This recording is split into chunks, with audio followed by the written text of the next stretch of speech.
অপরদিকে জান্নাতীরা সৌভাগ্যবান যারা দুনিয়াতে আল্লাহর গোলামি, রাসূলের ইত্তেবা, কোরআনের অনুশাসন মেনে দুনিয়া থেকে কবরে হাসরে উদ্ধৃত হয়েছে, তারা জান্নাতি হবে। সেদিন জান্নাতীরা জাহান্নামীদেরকে প্রশ্ন করবে, হ্যাঁ মানুষ, বেহুশ হয়েন না, বেহুশ হয়েন না। আমি বললাম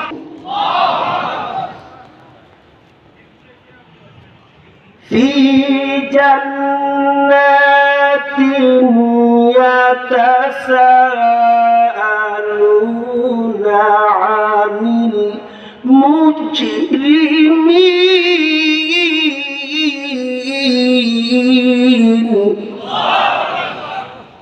জান্নাতীরা বলবে জাহান্নামীদেরকে, মা সালাকাকুম ফি সাকার, ও জাহান্নামীরা, তোমরা এত ভয়ঙ্কর, এত বিভীষিকাময় সাকার নামক জাহান্নাম, এত ভয়ঙ্কর জাহান্নামে তোমরা কেন এসেছো?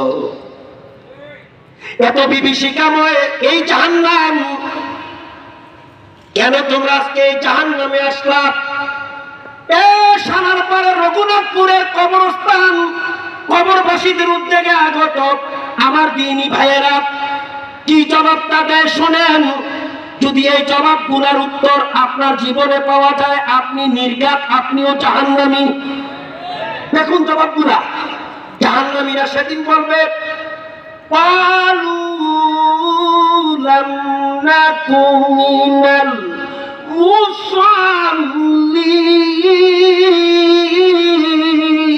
মুসাল্লিন।